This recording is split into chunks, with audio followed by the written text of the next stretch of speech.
What is up, guys, and welcome back. This is my 5th episode of my new Rugby 08 World League with the Lions. And to start off with, there was someone in the comments last episode who asked, because he said at the end of his season he got bankrupt, so he didn't really understand how the total team salary and the available funds works. So pretty much at the end of the season in the World League, you have to have the available funds to pay for your team salary. And if you don't, you then get bankrupt, and then you fail pretty much, and you don't get to go to another team. You lose. That's what happens. It's a bit frustrating if that happens to you, but it's quite easy to keep it at a decent level. Especially if you win the Knockout Cup in the same season, you'll easily be able to get enough balance so you can pay for your team salary. But if you have been watching the clip here, I did sign a second row and a 9. Second row I think was 88 overall, and the 9 was I think 75 overall, so there's 2 good signings there. And our game in this episode against the Waratahs in the Knockout Cup, so it's like what I was saying, it's very important that we try and win the Knockout Cup, because it does get you a lot of money, which then you can buy on players and then just obviously improve the team. So nothing really happens until the 7th minute when we knock the ball on, and then the Waratah scrum drive us back, and then Norton Knight does slot a drop kick, which the CPU really likes to do quite a lot in Rugby 08. And that was it into the 11th minute, where we got the ball, a good bit of play. Our new 9 does a little box kick. I didn't think that would go to anyone. And then there's an awful bounce. Then Beric Barnes picks it up and scores. And that's his 3rd try in 2 games, I think now. We signed him last episode, if you guys didn't see that. Yeah, he played very, very well last episode. And he has got his 1st try in this episode. And then Heffler, we put him on at fullback, if you didn't see as well, instead of Saylor, I think it was, because we needed a kicker. And Beric Barnes can't kick on this game. So we're up 5-3, 40 minutes in, a good bit of play down the left wing. Pretorius does a little kick on, gets tackled in the process, but Beric Barnes chasing him up, tackles the guy, and he goes over his own line for a 5-metre scrum to us. And we decide to do a nice little, it wasn't really a set play, I'll be honest, just nice passes. It was quite a scrappy try, to be honest. Just Nawali gets tackled, but he's able to drive over the line and score the 2nd try for us. And that would make it 10-3 with the conversion to come, and it's very straightforward for Heffler here, and he should really get it, shouldn't he?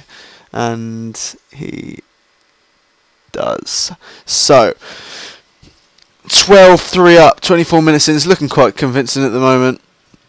Good, nice quick throw in there from Heffler to O'Leary, I think it was, and great play from the forwards. And then we get the offloading game going on, but we do get turned over, but we do smash Norton Knight there with Nawali, and he does knock the ball on.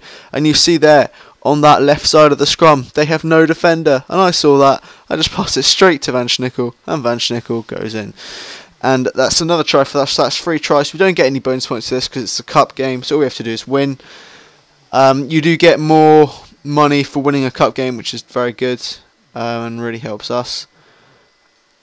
But yeah, Nawali Heffler isn't able to get that kick though. But at the moment we're absolutely cruising. Nawali, great break, tries to step the fullback, but just can't. And at the moment it's still 17-3, 34 minutes in. This first half's been very dominant by us, and Sean Norton Knight does a good clearance into touch. But from this line out, we go middle.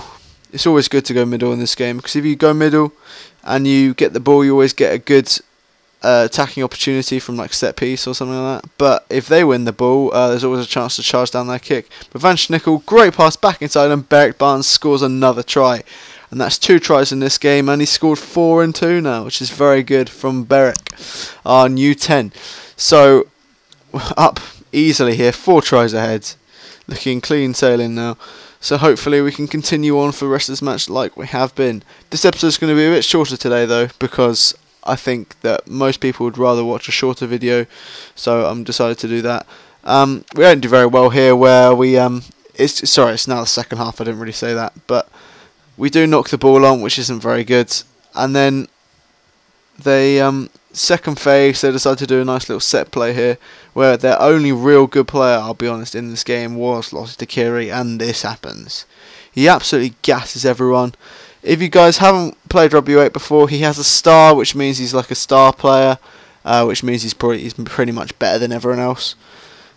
There's only like 30 players in the whole game that actually have a star, and they're all like the best players in the world. So yeah, so obviously he's very good, scored a very good try, and then for some reason I think he was kicking, or it definitely was a winger, and he wasn't looking very good at all. But we do get absolutely dumped there, and Rocky Elsom does get yellow carded. It's quite difficult to see. It was quite close to the ruck, but he did get pretty much dump tackled, just legs above the horizontal and smashed into the ground. But that didn't really help us at all. It, if anything, did better for them. Takiri goes down the wing, passes back inside to Jacobs. Sorry, there's a bit of frame rate issues in this game for me. I don't know why. But see a little pass to the second rower. I don't know how he broke that, because I went in for a tackle as well as the CPU, and we both missed him. And he just goes in and scores, and that makes it a bit tighter now for the last few minutes. So we need to make sure we hold on now. And then our second row just get injured as well, just to not help us at all. And after the end of this game, you will see he's out for 7 weeks, I think, which is not good at all. But we do have another second row on the bench, so that's alright, because otherwise we'd have to play an out-of-position player there, and if you've played Rugby 8 before, the second you have an out-of-position player in a position that they can't play, they just drop the ball. Doesn't make too much sense at all, but he does miss the conversion, which does help us. It's not Takiri, it's the other winger, but he wasn't a very good kicker, I'll be honest, just missed that one. But we do have the last laugh. 79th minute, do get the ball. O'Leary, this is just luck. It's just, I don't know how the fullback doesn't pick that up, but O'Leary does score, and that's our 5th try, and it's just luck again. And that'll be the end of the game after this kick. But Heffler's not been kicking very well today, and he doesn't do it again. It's quite disappointing, but we won the game. Good result for us, winning against the Waratahs. I think they're Division 1, I'm not sure, I think they're 1 above us.